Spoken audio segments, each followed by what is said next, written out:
Hey everybody, this is Mrs. O'Brien. Miss Galvan had to leave, so I am just kind of standing in the hall recording for this for you real quick. So today we are looking at multiplicative word problems. And the nice thing about the multiplicative ones is that they have a pretty short list of different keywords that we tend to see. And those are each, every, per, a, and, or one. One is also a keyword, which is why it's shaped like a big one, right? So if they tell us how much it is for one, and then we multiply to figure out how much it's going to be for 5 or 10 or 15, okay? All of our equations will look like this, right? We have our y equals, and then whatever our multiplier is what's called the coefficient, right? And that is multiplying the x. Okay, so now we're going to look at some examples of these statements. So Hayden reads 3 books each month. Each is our multiplication word that is telling us that we need to multiply. And we need to multiply the months because it's each month. So you can see in our equation that 3 is multiplying x the months. But sometimes in our stories, we don't use X and Y. They use the letters that represent the story. For example, they may use M for months and B for books. And if they use B for books, then that's going to change what our equation looks like. Right? So if it's each month, then we are timesing the months. So that's going to be 3 times the M. And then what's over here on this side of the multiplication keyword, that goes in our Y's spot. So this would be B equals 3M. Okay, so our next one, Kyla walks 2 miles every day. That's our multiplication word. So that means that our multiplier is going to be times days, right? So we're going to have 2 times days, and our y value will be the miles. So M for miles. So M equals 2D. Okay, the next one, we have the $ for dollars, right, per person, and our multiplying word is per. So we are timesing by the number of people. Okay, so we're going to do 12 times P for people, and then our answer will be the total number of D for dollars. Okay, okay, so our next two, we would have D for dollars again, and P for pounds, and then this one will be S for sodas, and B for boxes. Okay, and then when we look at our multiplier word, that's A and 1, that means that we are going to be taking our number of $2.68 and multiplying times P for pounds. And our answer will be the total number of dollars. And our last one, there are 12 sodas in 1 box. So we are multiplying 12 times the number of boxes, right? And then our y value or y variable would be the S, and that will give us the total number of sodas. Okay? All right, so let's look at what some like star type problems might be. Grapes are priced at $2.25 per pound. Which of the following equations best represents the cost C of buying G pounds of grapes? So we look at our keyword per is telling us, oh, I know it needs to be multiplying.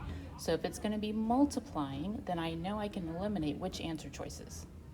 That's right, A and C can be eliminated. So I have to figure out where the G and the C need to go. So I go back to this phrase here, right? And the per is per what? Pounds. So we should be, this is going to be our X value. So we should have 225 times P for pounds. Oh, they didn't use P for pounds. What did they use for pounds? They used G, so we can see it there in the question.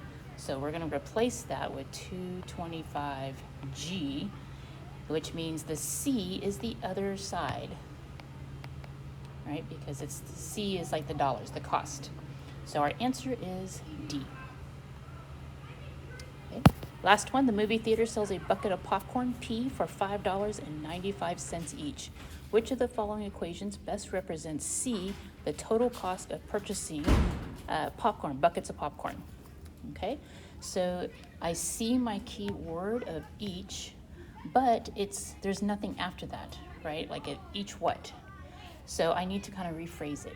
It's $5.95 for each, what are they talking about?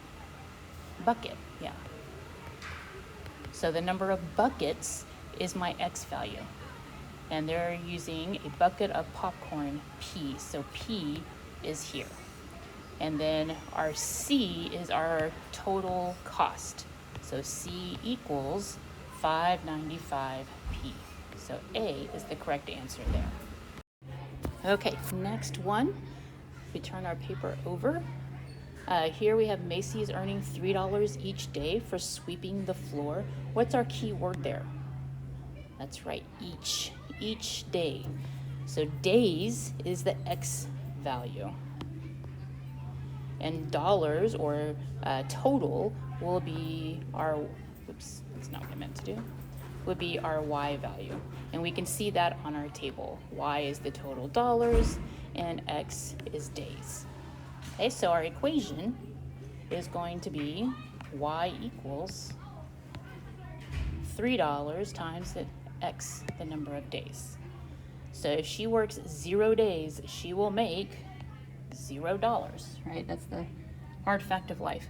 If she works 1 day, she will make $3. 4 days would be $12, and 8 days would be $24. Good. And now we can graph our points.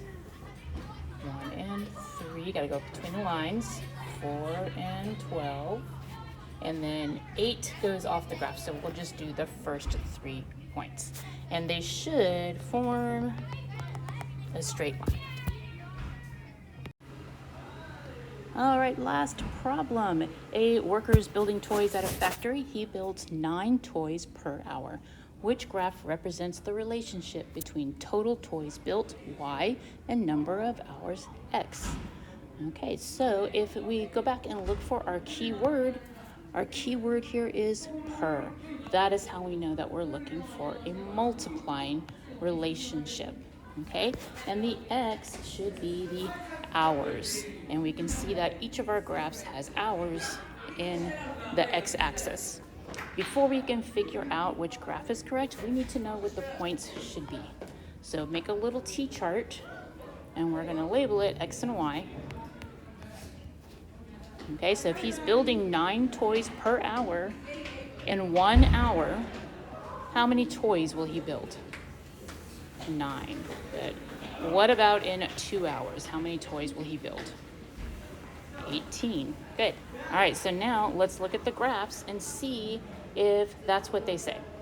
Okay, so hours is here on the bottom, so I'm going to go to 1 hour and see if it's at 9. That one is at 10. That is not what I'm looking for. Here, 1 hour, 9 toys. Okay, so that looks good. 2 should be at 18. So 2 is at 18. All right, so I think it's probably H, but let's check the other one. This here is at 9 hours is 1 toy. Probably would get fired if that was the case. So that is backwards of what we are looking for. And then here we have 9 hours and 1 toy. Again, that is backwards. Right, so H is definitely our correct